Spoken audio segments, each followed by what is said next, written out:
대장의 길이는 무려 1.5m. 골반 오른쪽에서 시작돼 상복부를 가로지른 뒤 왼쪽으로 내려옵니다. 대장은 크게 결장과 직장으로 구분되는데 대부분이 결장으로 이루어져 있고 항문으로 이어진 말단 부위가 직장입니다. 몸 안으로 들어온 음식물이 대장에 머무는 시간은 약 24시간. 각종 세균과 발암물질도 함께 머물기 때문에 1.5m의 긴 대장 어느 곳이든 암세포가 자라기 쉬운 환경입니다. 대장은 우리 몸 복부와 골반에 걸쳐 있다.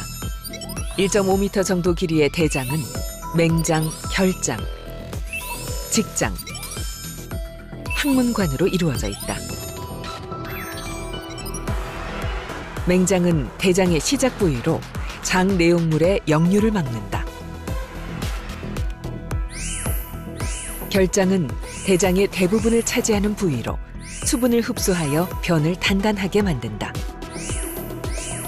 그리고 배변이 일어나기 전까지 변을 저장하는 기능을 한다.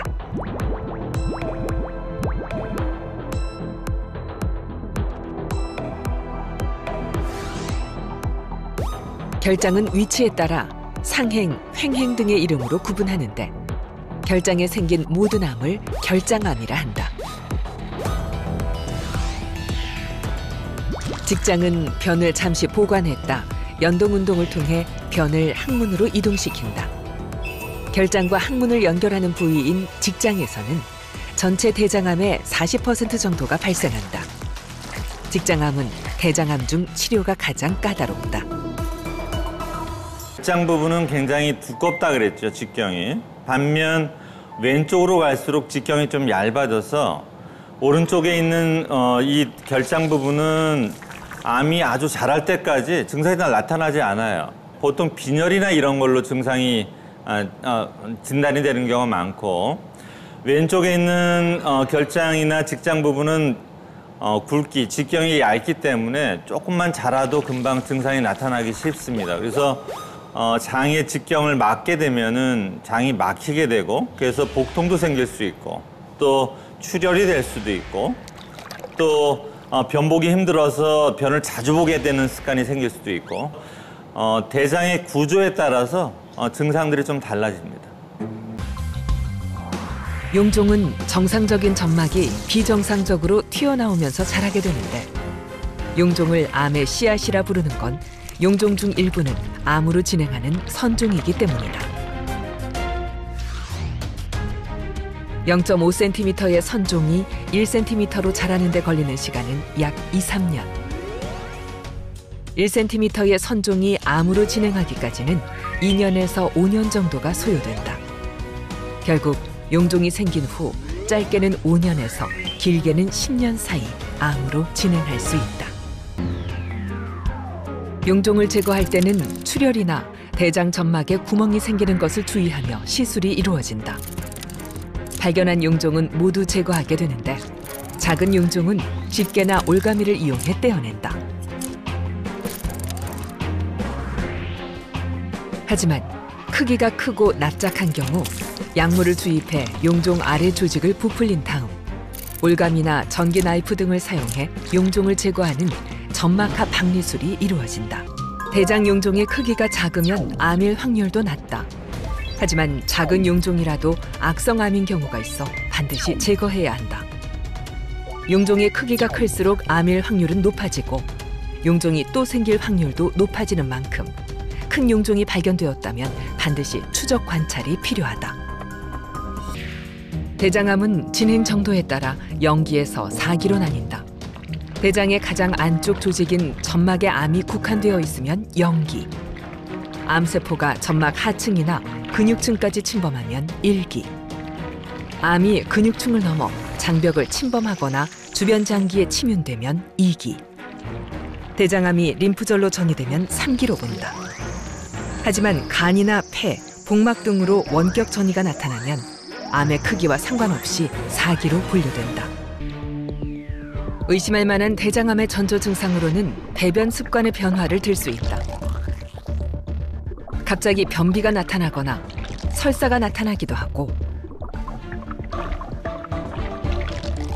변이 가늘어지거나 변을 본 후에도 잔변감이 느껴진다. 혈변을 보기도 하고 콧물 같은 점액이 변과 섞여 나오기도 하며 피로감, 식욕부진, 체중 감소 같은 증상이 나타나기도 한다. 대장암의 경우 림프관이나 혈관을 통해 전이되는데 종양이 장벽을 뚫고 나와 암이 파종되거나 복막과 림프관을 타고 이동하면 복막 전이가 나타나기도 한다. 혈관을 타고 암세포가 전파되는 혈행성 전이는 암의 위치에 따라 전이되는 장기가 달라진다. 결장암과 직장암의 경우 문맥을 통해 간 전이가 많이 나타나는데 대장암 환자의 25% 정도는 간 전이를 동반한다. 대장암 전이가 두 번째로 많이 나타나는 기관은 폐로, 직장암의 경우 결장암보다 폐 전이가 많이 나타난다.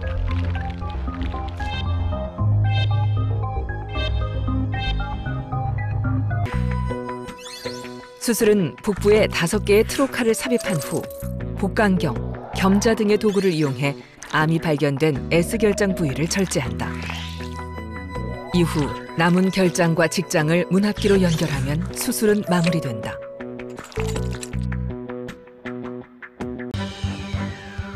이 환자는 암이 항문 7cm 위에서 발생했고 림프절까지 침범해 직장암 3기 진단을 받았다. 수술 전 항암 방사선 치료로 암의 크기를 줄인 만큼 수술로 암 부위를 절제한 후 문합기를 사용해 항문과 잇게 된다.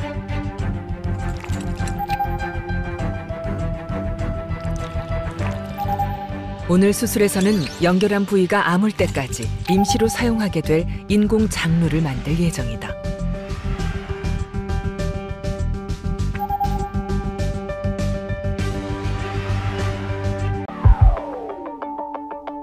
사기 직장암인 김정심 씨는 직장과 자궁의 사이에 6에서 7cm에 달하는 종양이 생겼습니다.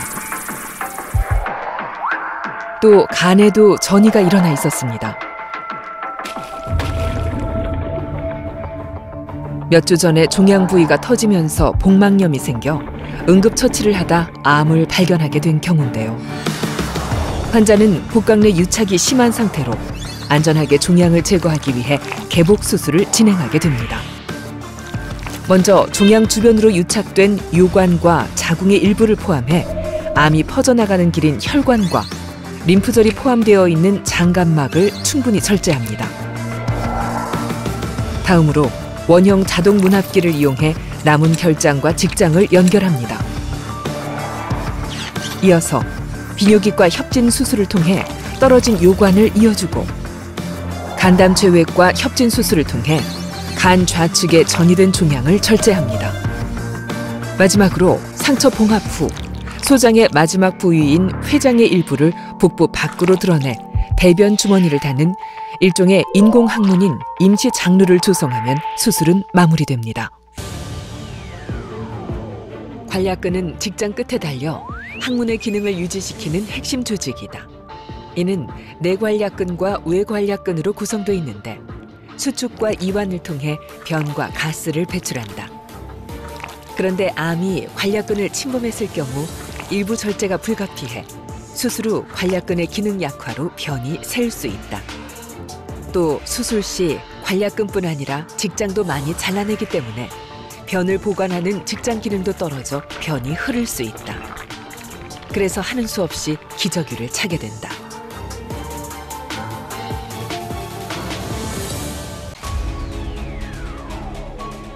암은 항문에서 위로 2cm 떨어진 부위에 직장이 생겼다.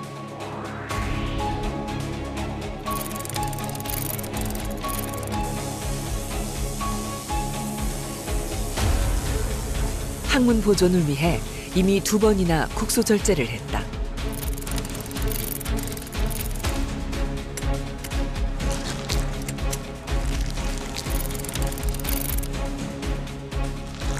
하지만 암은 또다시 재발했다. 크기를 줄이기 위해 항암 방사선 치료도 시도했지만 효과를 보지 못했다. 수술은 우선 복강경으로 진행됐다.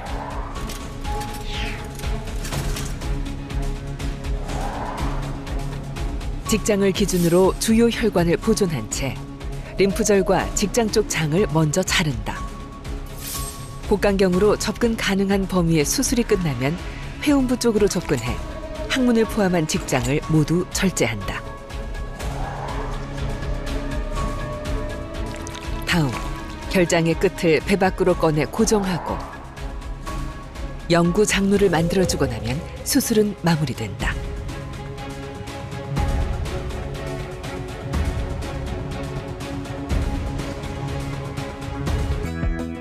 직장암 수술에서는 일반적인 대장암, 즉 결장암 수술과 달리 장루를 단다. 장루란 인공 항문 혹은 대변 주머니를 말하는데 직장암 환자들의 대부분은 수술 후 일시적 혹은 영구적으로 인공 항문을 쓰게 된다.